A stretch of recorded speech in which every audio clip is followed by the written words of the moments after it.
Hello friends, Namaskar. I am Anil Kumar Srivastava. I will discuss about the Forest Conservation Act which has been passed by the Parliament in the last session. Now we shall discuss about the 1950 to 1980. What has happened?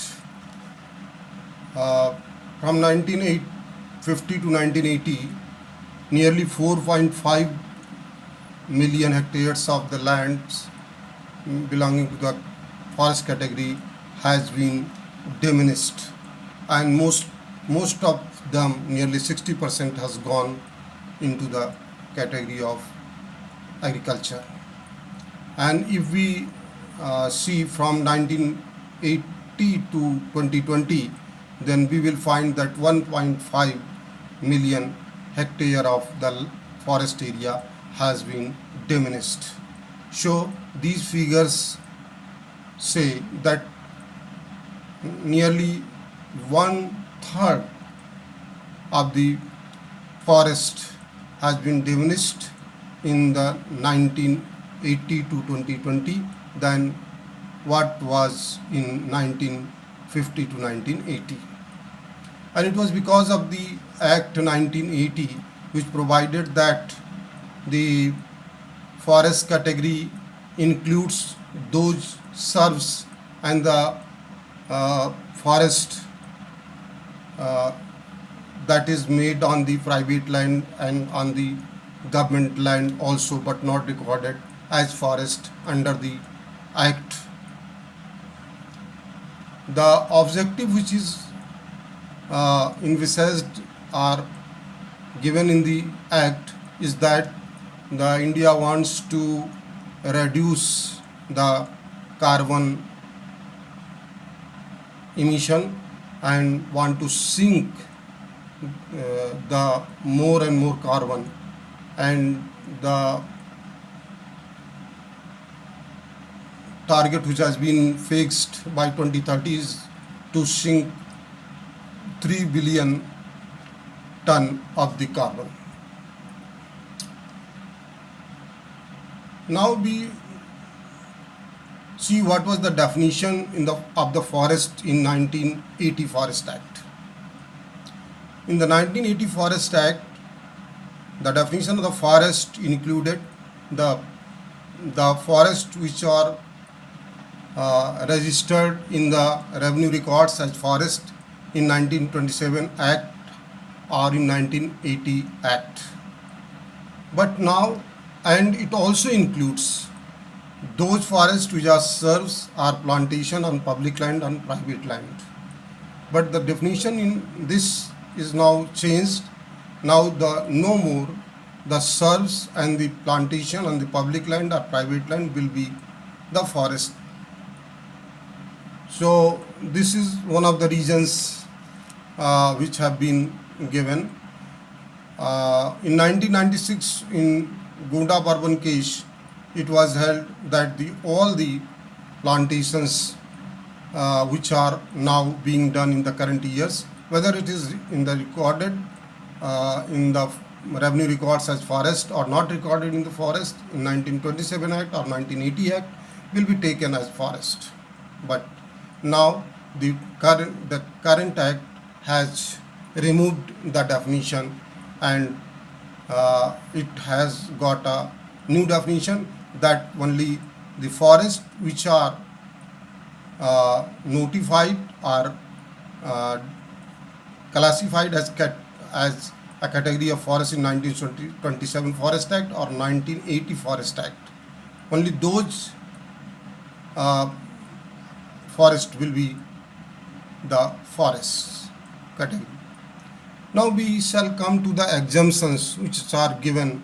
Now the no more center's permission will be needed in the exemption category, and the approval will be made by the state government only.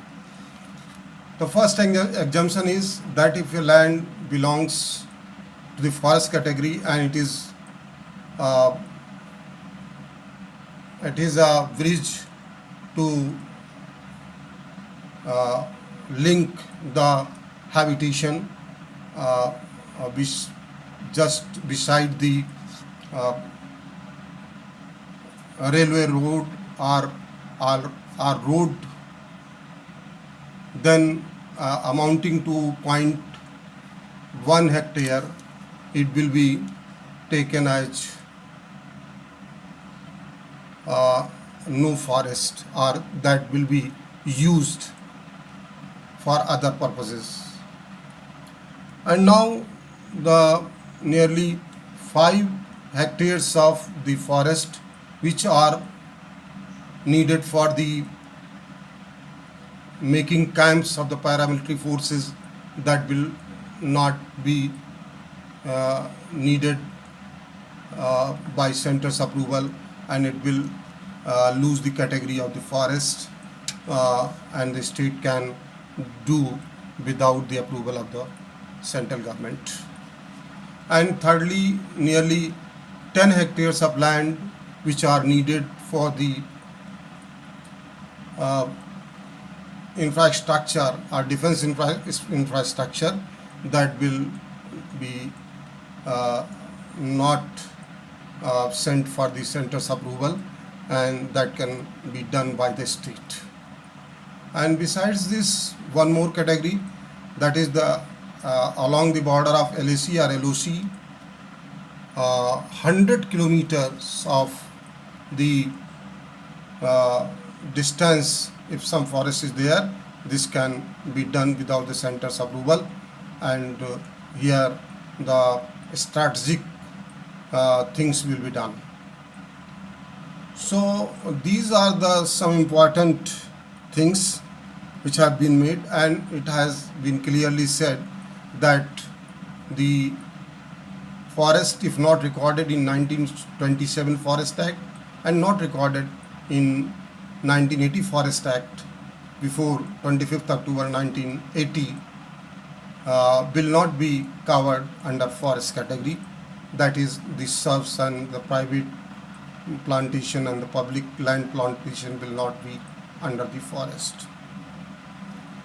So these are the things which will be done, and now it has also been done that in the border areas, the zoo and the safari services will also be done without the center's approval, and which is just opposite what in the Gunda Bourbon case it has been laid down. And on the other hand, it diminishes the right of the forest dwellers also, but these things have been done. So we find that the new act, although it has the objective mentioned in the act is to increase the area of the forest and to more sinking of the carbon, but the policies which have been laid down for the in the amendment does not fall in line with the objective. Thank you very much.